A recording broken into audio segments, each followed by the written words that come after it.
ជីវិតកំរិតឲ្យបងចេញទៅចាំងឆ្ងាយចោលពើអើយកុំព្រី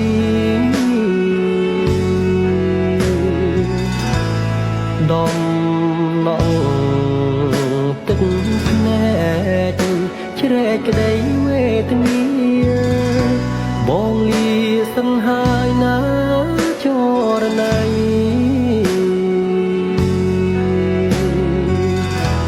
បងខំតស៊ូដើម្បីរស្មីជី